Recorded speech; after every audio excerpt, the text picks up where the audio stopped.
Alrighty. So yeah, a bit of a delay in getting set up. Yes, it is true. I am also streaming tonight live on the platform known as Kick. It sort of showed up as an option just in the stream. Hang on. And yeah, I'll be going live there. I'm just going to switch over to the multi-stream chat just so I can keep an eye on who is actually out there talking and whatnot. I might even return to Trovo at some point. I don't know yet. But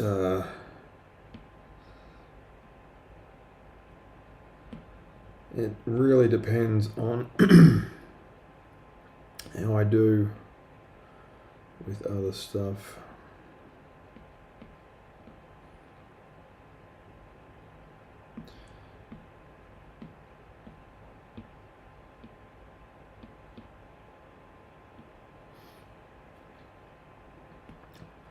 So this is something I've been working on, going on for a couple of months now.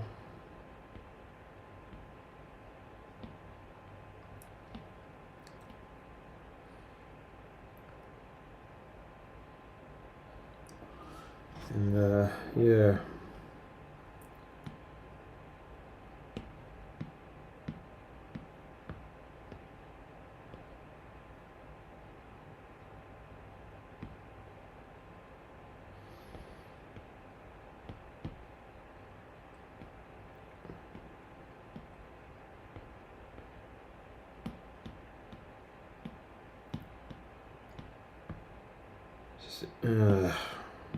Did I just turn off that layer?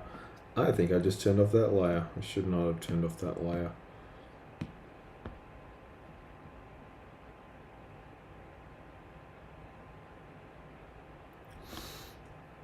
So I'll get some background tunes. The problem with background tunes, unfortunately, is it's very difficult to tell, what is and what isn't, copyright protected. So I've got to be pretty careful when it comes to having any music on in the background. It's one of the joys of live streaming. You don't realize at the time until you play something and then it causes the platform that you're streaming on to have a bit of a meltdown, which is fair. You just think, okay.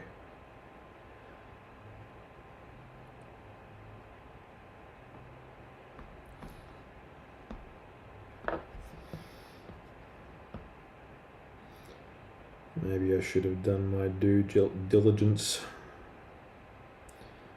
and vetted every single song that I have on ambiently playing at such a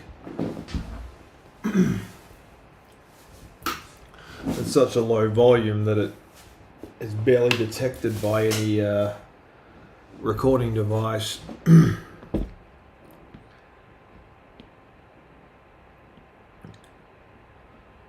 This is one thing you learn about live streaming is you just got to be careful with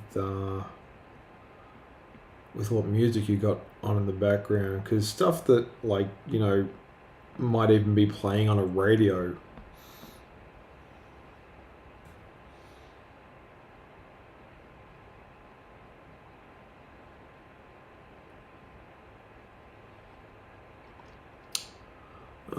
sure. I'll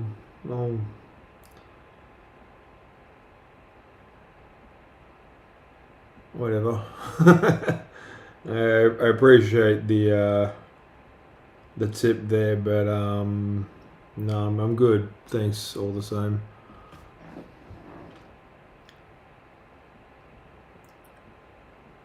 Just here to do some live streaming of me art.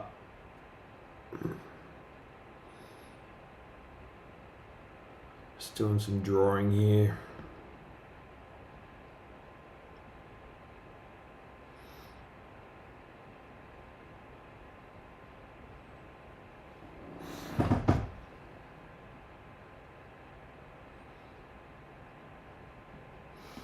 So it's a brand new month and there's a whole bunch of stuff that has to be done.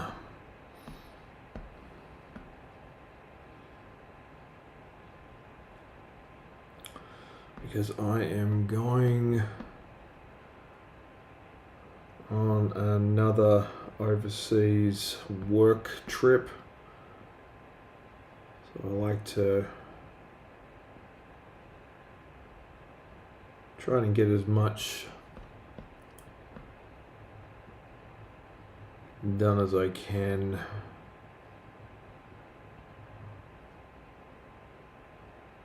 Where I know that the internet is relatively reliable. You know what I mean? Like, you ever do that where you just think, oh yeah, I can just take my work with me anywhere, because I do work remotely quite easily. And the thing is, like, every time I think I'm in an area that gets like really, good Wi-Fi coverage, I can never be 100% sure that I actually have that. So yeah, especially when I'm like, out in a foreign land, I just gotta be doubly sure,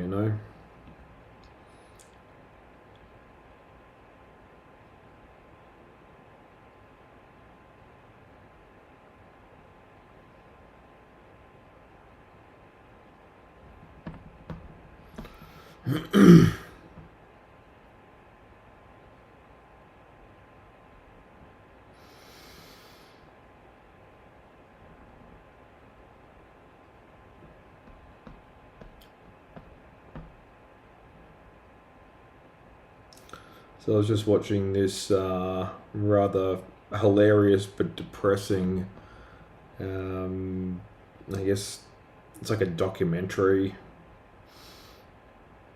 Like, what are those videos called on YouTube where it's like some person discussing like the rise and downfall of another YouTuber? It's like, I can't remember what they're called. Like, are they just like muckraker channels or something?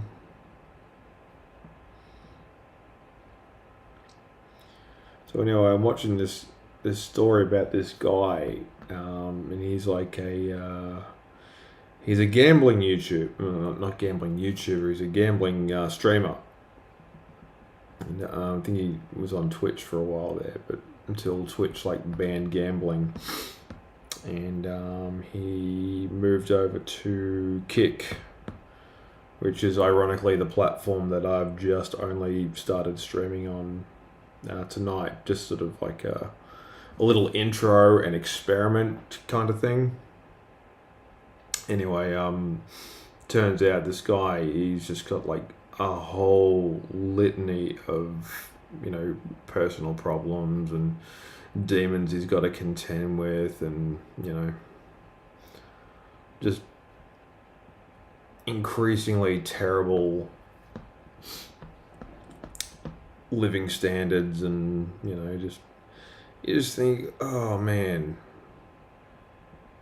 having like any particular sort of monkey on your back, like an addiction, I've never really experienced anything like that. But I think to a degree, I think we all can and do like suffer from some kind of addiction.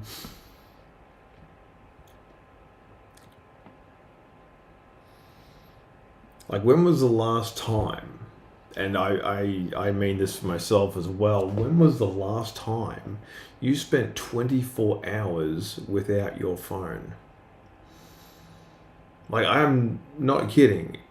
I don't think there's been a single day that I have not looked at a screen since,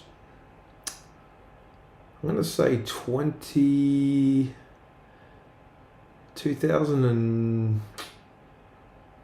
yeah, I'd say 2008.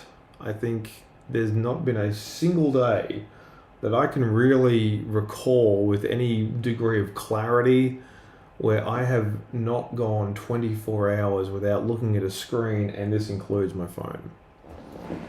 There is something phenomenally scary and depressing about that.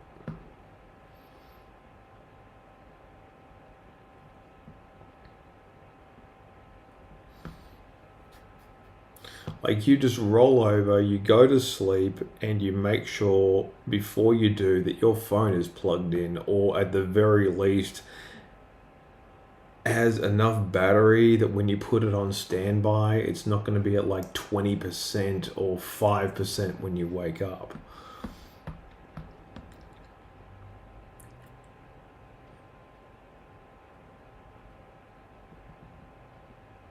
Like, our phones, in many respects, have become the Tamagotchis, and we're simply the caretakers.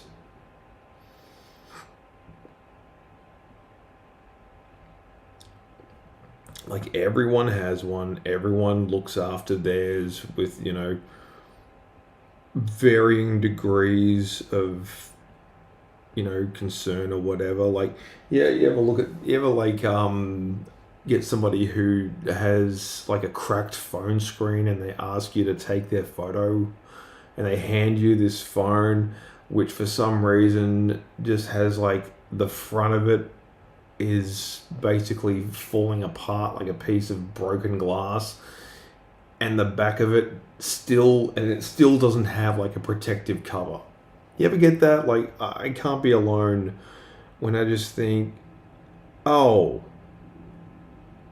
how did this end up like this? You kind of want to get a bit of a backstory from, the perspective of why has this happened, and,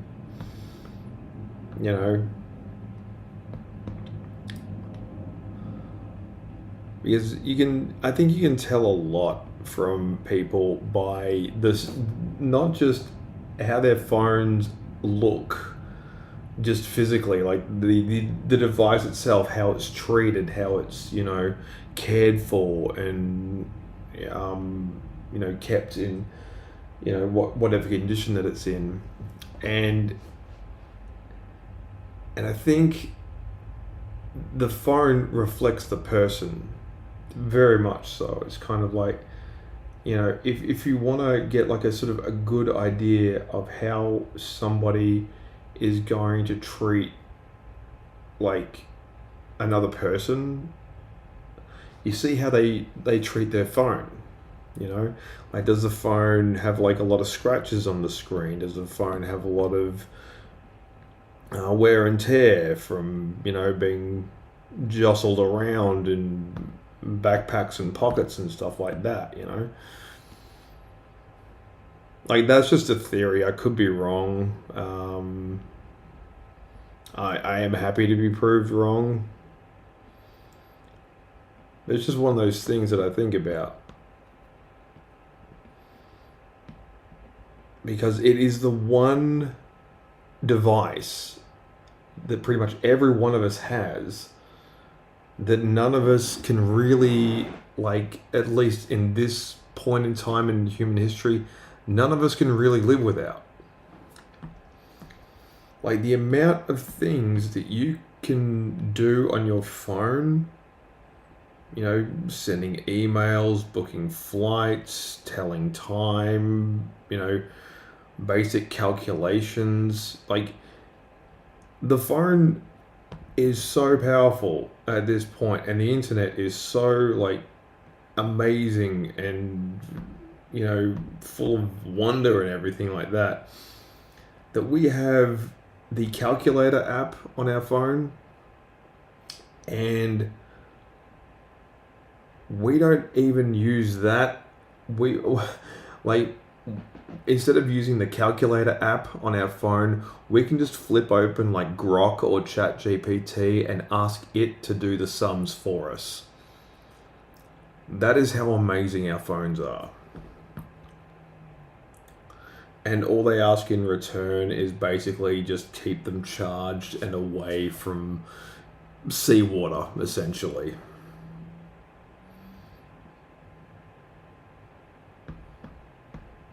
Like I've seen this other video, it's sort of gone viral. It's from a few years ago, but like it's this beluga whale, you know those big white ones, and some guy dropped his phone off the side of a pier or something like that. And basically, the beluga dives down, picks it up, and retrieves it for this guy, and it's just like, oh, that's sweet, isn't that cute?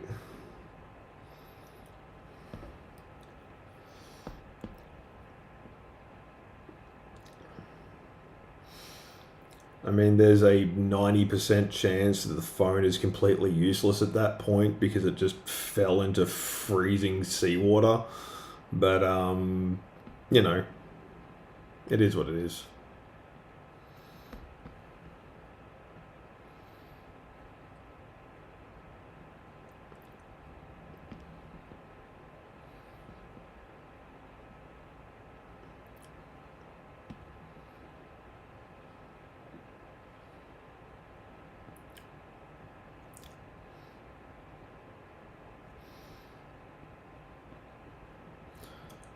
So this is what I do, sort of a bit like a warm-up sketch, I guess. And granted, I have been drawing all day, so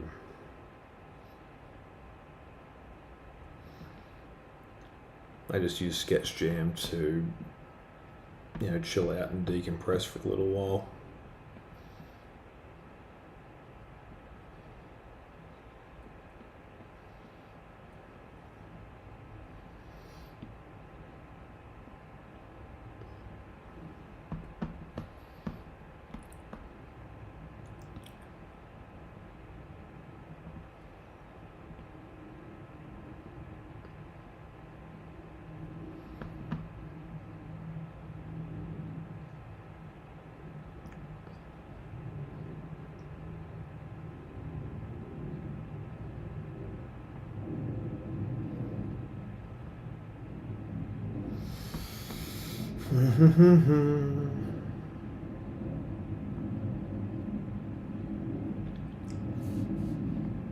Wow.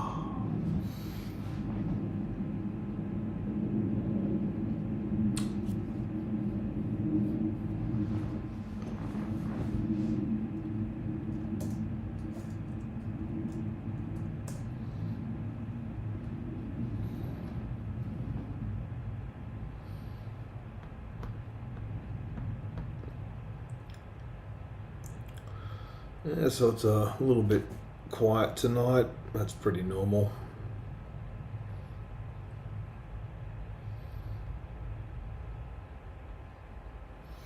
It's interesting to get a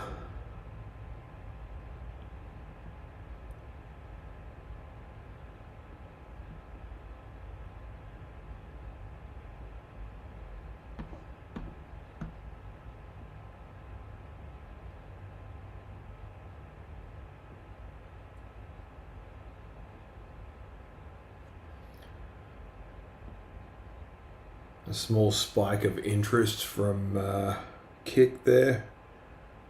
And I think as a newbie, I guess they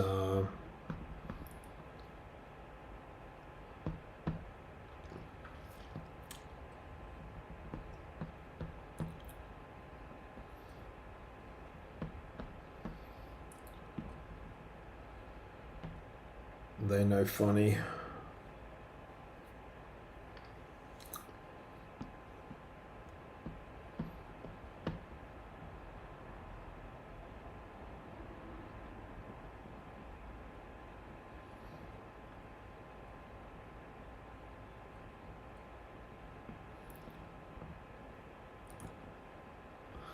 So I always wanted to draw like like a helicopter escape scene, like in Walking Dead, where um, they got like this rampaging horde of zombies.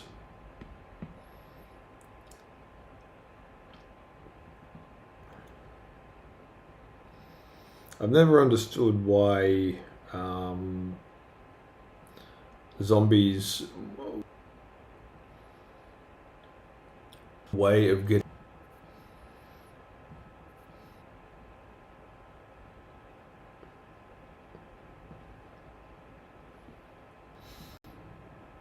and it's called the paper.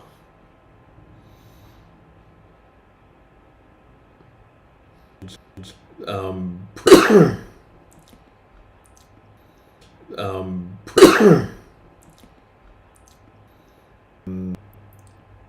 gay Mexican accountant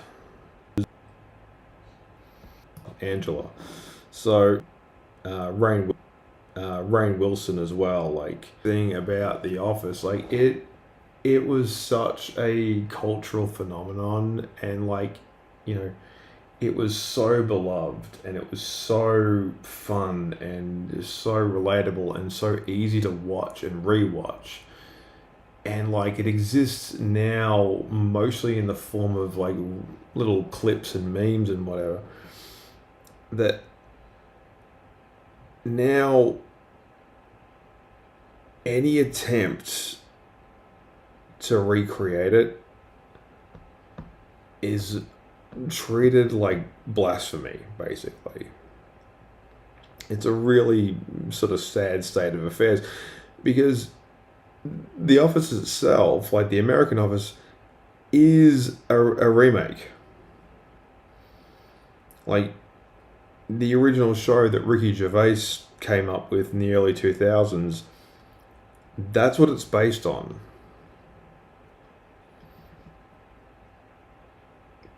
Like the American Office is not an original concept.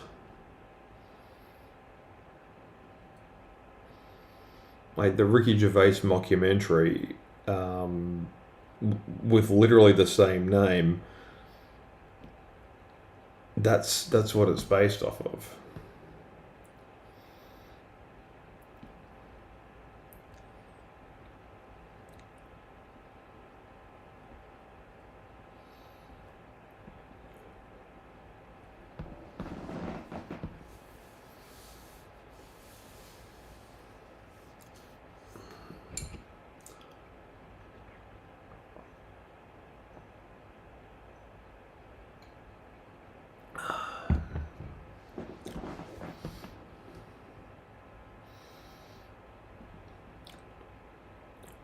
And like there's some episodes that I absolutely adore of that show. Like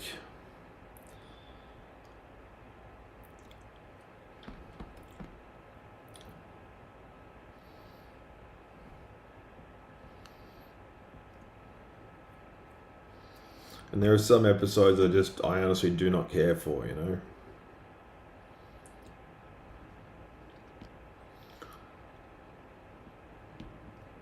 I think pretty much every episode featuring Michael Scott, like all the Michael Scott episodes are really good. There are some jokes in it that just don't work.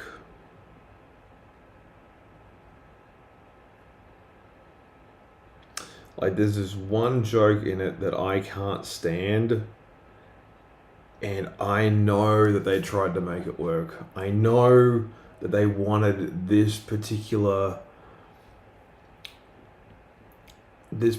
joke to be the absolute, barn burner, but it just wasn't.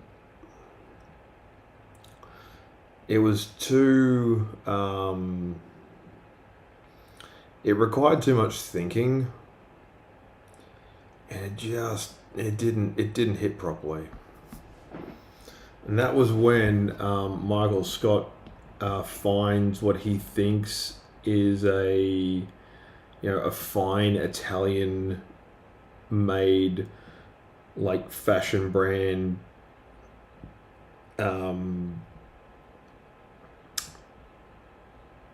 two-piece business suit, like like just standard, jacket and pants. And the thing is, like, it's later revealed that what he's wearing is a woman's suit. But the thing is, it's very difficult to tell. Like, the average person, like, watching that skit would not pick up on that. Because it doesn't really look like he's wearing a woman's suit.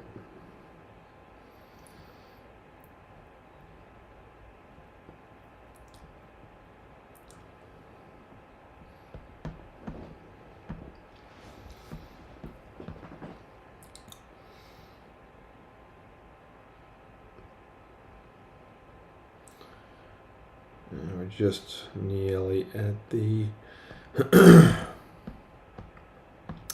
45-minute mark. Hope everyone's doing all right. It's been a fun Tuesday. I rarely go live on a Tuesday, simply because I'm completely unable to go live on Thursday this week. So that's the story behind that. But I will be right back. I just got to take care of a few bits and pieces.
Rest assured, I have not actually gone anywhere.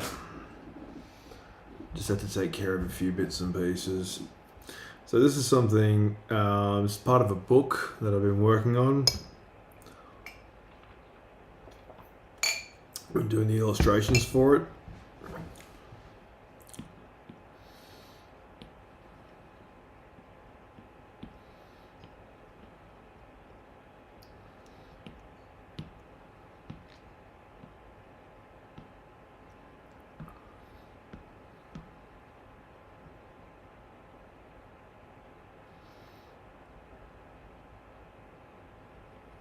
And it's kind of made me think, you know,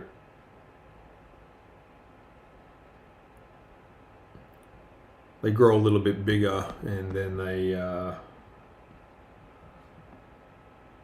get rid of their outer layer.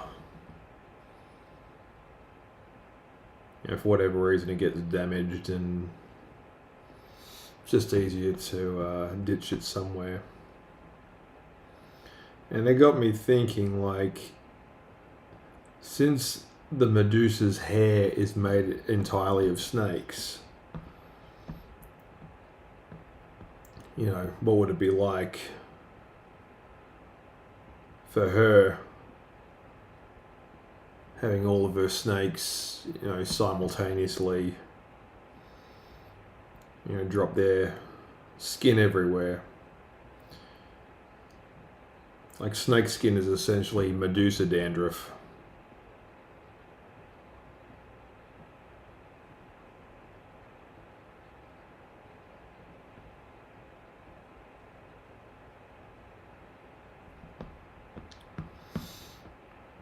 And this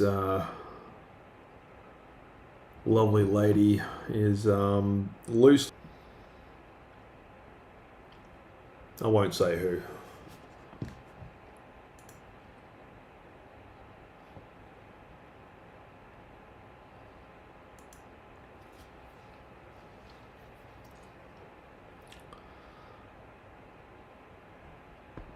But if she's out there and on the extremely remote chance that she's watching, she knows who she is.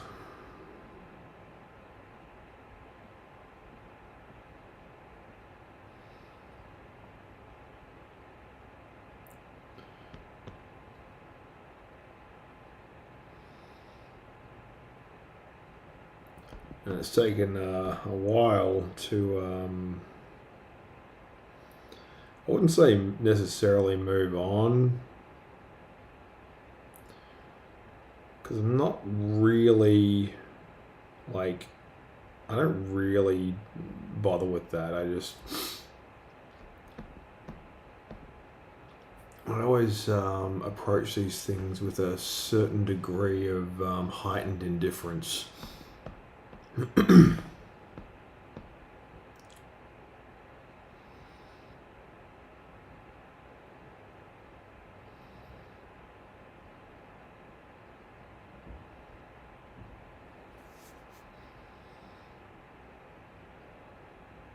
Because you get to that age where it's like, okay,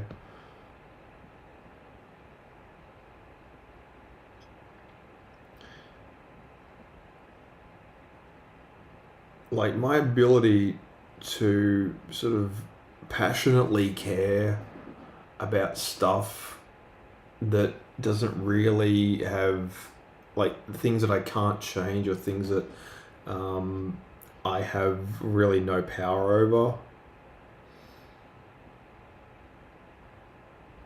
Stuff like that never really appealed to me. And it's weird because that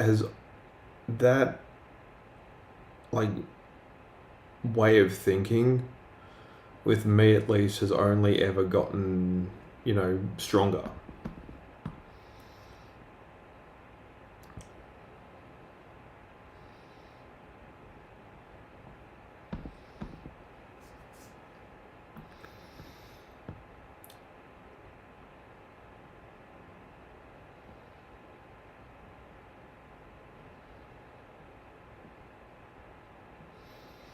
Like the amount of stuff and the amount of like chaos and conflict in this world that I personally think can be solved with a hefty dose of public indifference.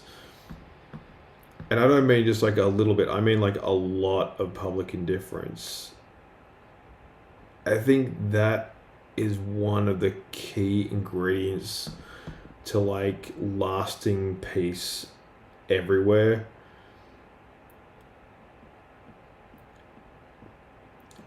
Is being kind of like Switzerland, you know?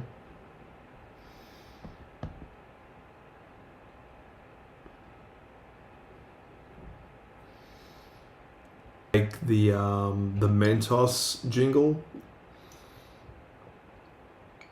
which I must point out,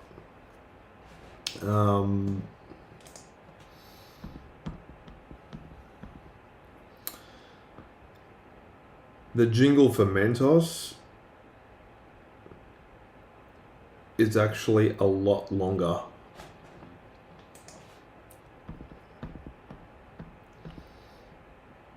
than what you get on the ad. Like the original ad, it goes, doesn't matter what comes, fresh goes better. Yeah. Doesn't matter what comes, fresh goes better in life with Mentos fresh and full of life. Nothing gets to you, staying fresh, staying cool with Mentos, you are full of life. Fresh goes better, Mentos freshness, fresh goes better with Mentos fresh and full of life. Now, very easy to remember, very catchy lyrics. You know, it flows. It's got a natural rhythm. Even me, look up the full song for the Mentos commercial. It's like nearly, yeah, I think it's like, yeah, it's what? How long is the Mentos commercial? Let me check.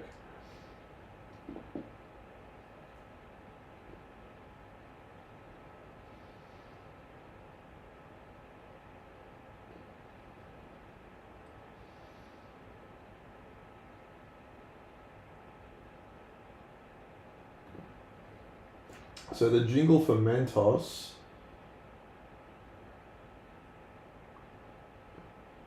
Yeah, okay. Mentos the Fresh Maker.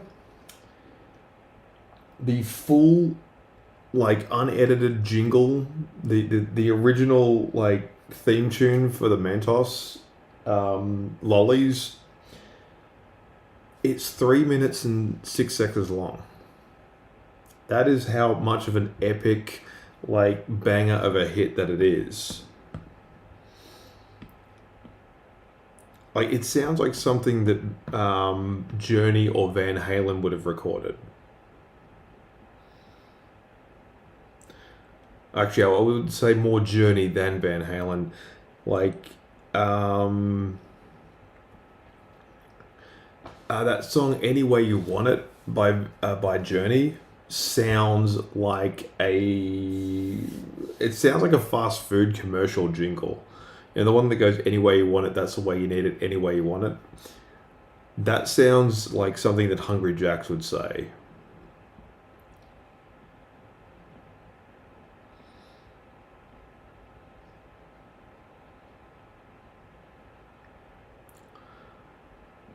Like, I've always been fascinated by ads.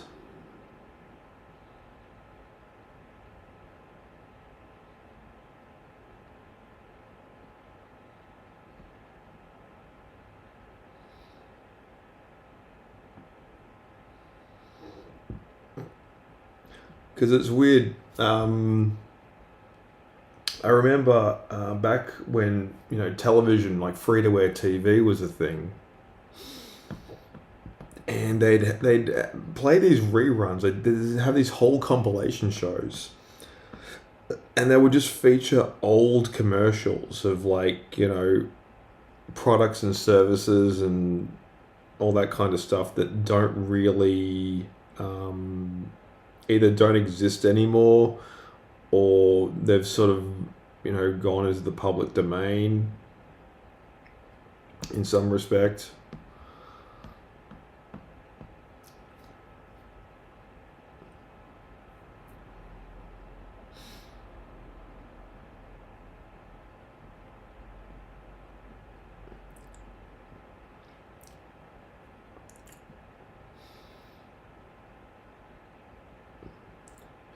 And watching those ads, like knowing that it's kind of like seeing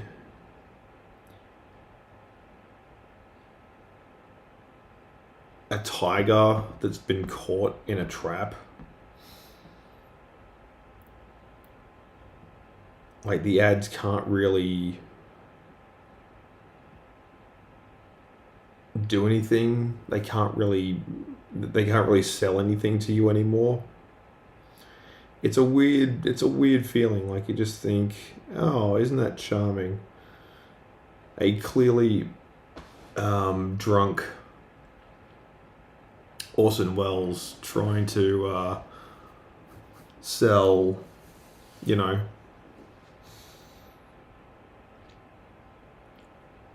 Orson Welles trying to sell, what's it called? Paul Masson wines. And he's like, French champagne, you know. And what he's supposed to say is fairly self-explanatory, it's just sort of like he says, Paul Masson will serve no wine before it's time, and blah, blah, blah. And, it's just charming and kitschy and cute, and it's just an example of, sort of a time that will never come back.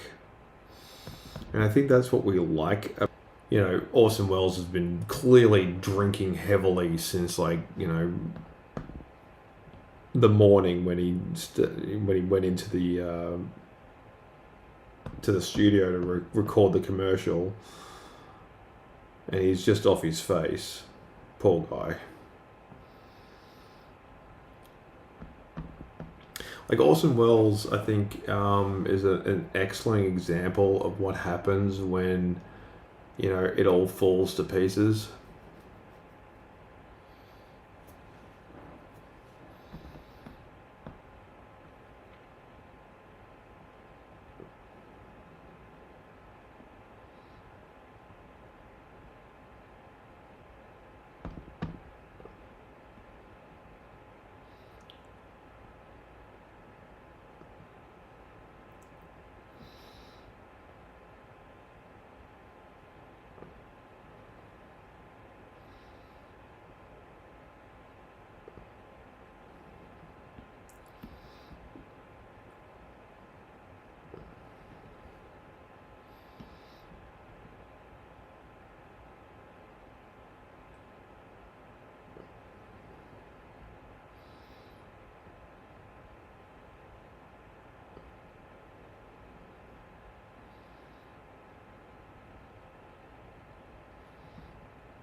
So yeah, I don't know. I honestly don't know exactly how well I'm even going on Kick at the moment. Like I am getting a few people in the chat here and there, but right now it does look like hey, I just checked your streams and saw you're still building on Kick. I can help you reach 100 plus followers, unlock monetization, and enable subs. Want to hear about how it works? Add me on Discord. I appreciate that, but I'm good, thanks.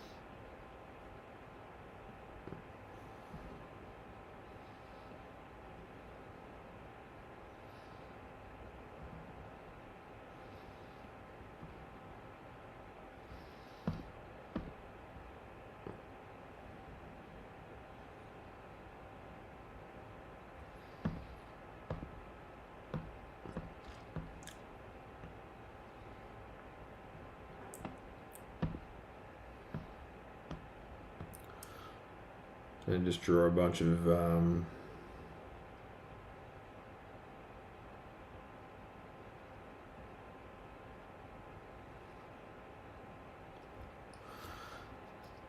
it's like I drew a male Medusa once, and it was just a guy with like a mustache made of two snakes.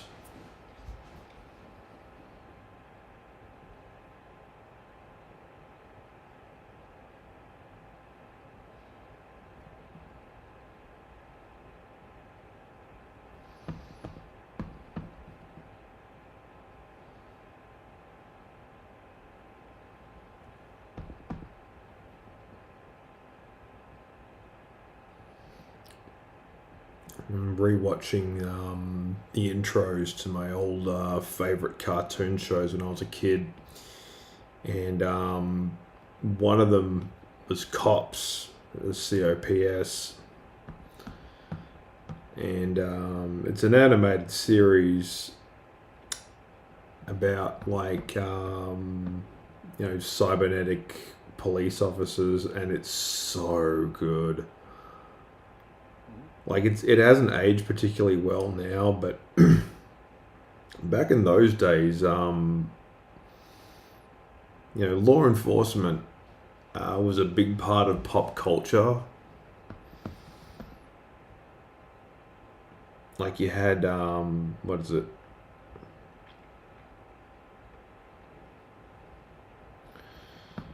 You had RoboCop, you had Inspector Gadget, which was technically RoboCop for kids. You had Police Academy. You had the Police Academy animated series, which it wasn't very good, but it just sort of it had a charm to it, because a lot of the kids back then weren't really old enough to see or really even understand what the movies were about. Like I didn't see the Police Academy movies until I was pretty much too old to really care. But like the back in the day, the Police Academy movies, they were huge. And this recent attempt to bring back a lot of like the old like movies, the comedy movies, I think with Naked Gun and stuff is I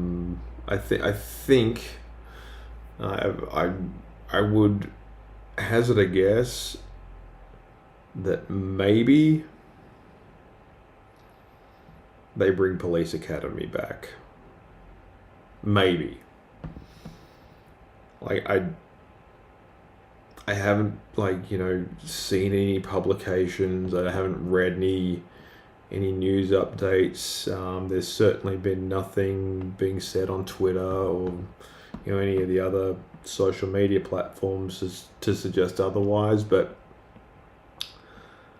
if they brought back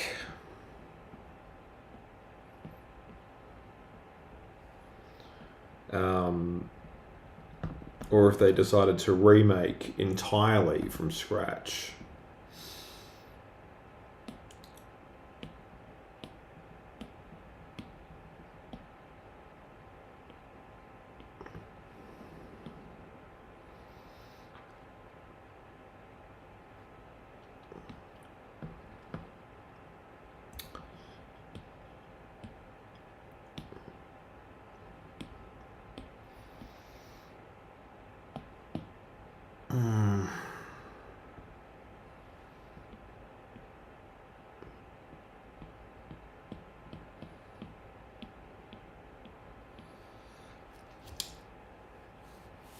the old shows like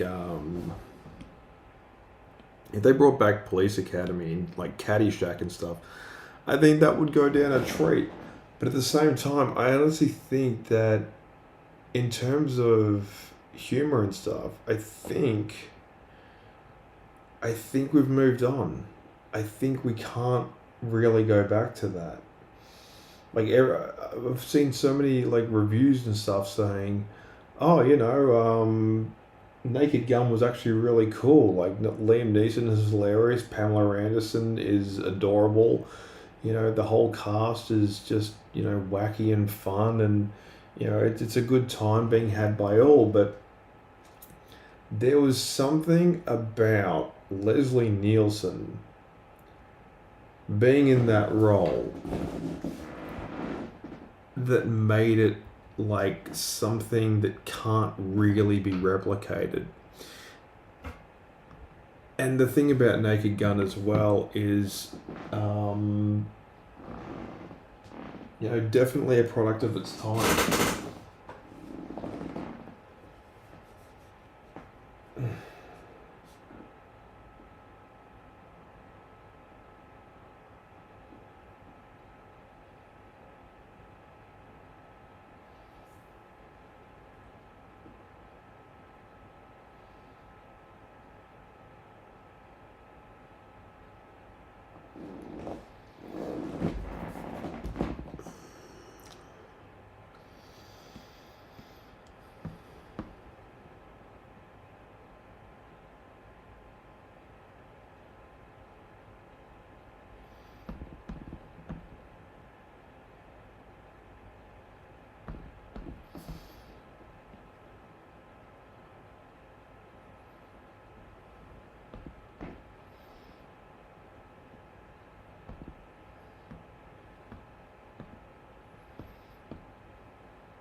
The saddest part about Medusa,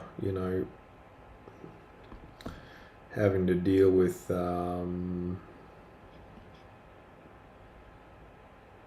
dandruff and stuff, is she can't really look in a mirror without turning herself to stone.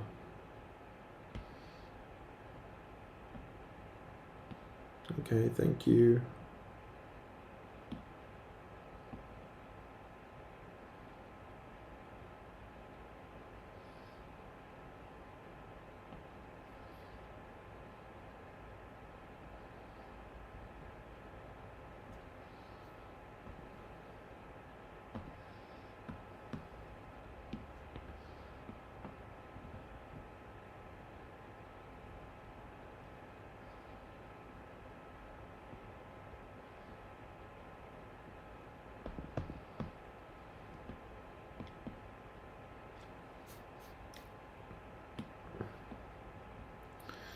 The thing about snakeskin as well is it's actually pretty beautiful. It's kind of like a really thin, excuse me, it's like a really thin leather.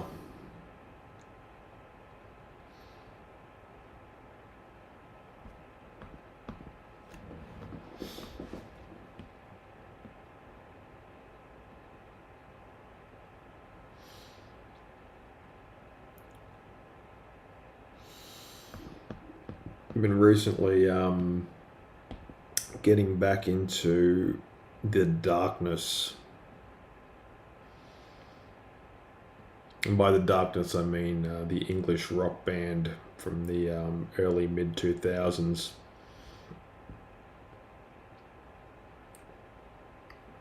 Absolutely brilliant. Really a shame that they should have been way more famous. You ever look at like an actor or a singer or just, somebody who, in whatever way prove themselves to be like a force of entertainment gold, and for whatever reason, they're just not as famous as they should be. Like, I've met plenty of people like this, you know, comedians in particular. There used to be shows, there used to be TV shows where, you know, comedians and like improv actors and stuff like that, they could, you know, write these amazing funny TV shows, record them and put them up on, you know, free to air television with like plenty of commercials and stuff. And I grew up watching shows like not just like the one I mentioned earlier where it's like they would replay old ads for, you know, products that don't advertise like that anymore. But I mean, like, they show, like, I grew up with shows like Full Frontal and Fast Forward and The D Generation. Like, these were back when, you know, these improv groups of comedians and writers and stuff, like the guys that work, the guys that produce the shows like Utopia and stuff. Just phenomenal. And that seems to have like gone by the wayside. You just don't see it anymore. They had a show called Skid House. A whole bunch of them. And they would like sort of work a lot with you know, British comedians as well. So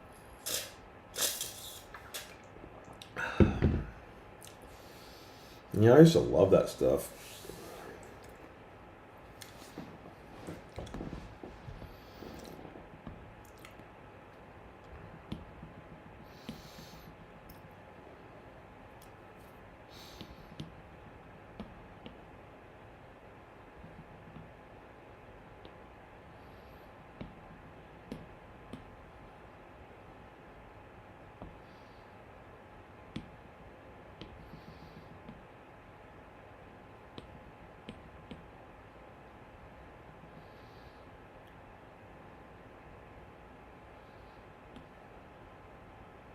Ooh.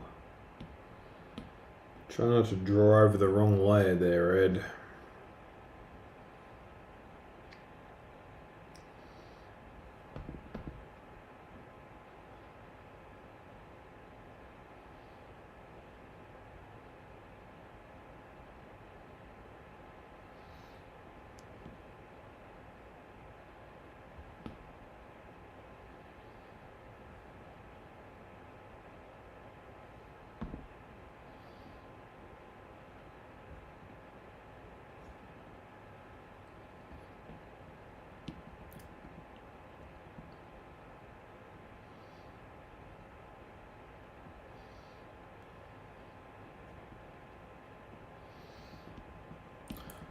So this will make me seem a little bit old, but Hercules: The Legendary Journeys.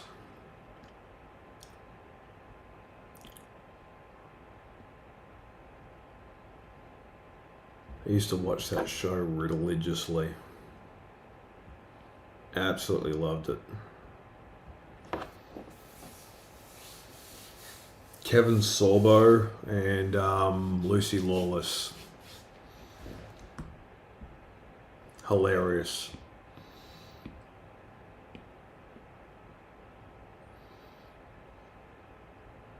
The guy who played Aeolus, who was Hercules' small friend, who turns out is a Kiwi.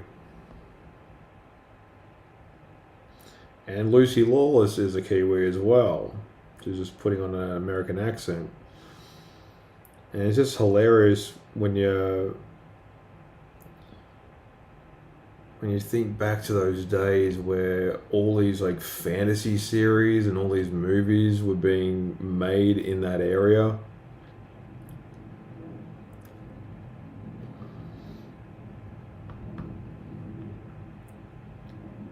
And it just, I don't know what's happened. Going and checking stuff out. couple of months. The old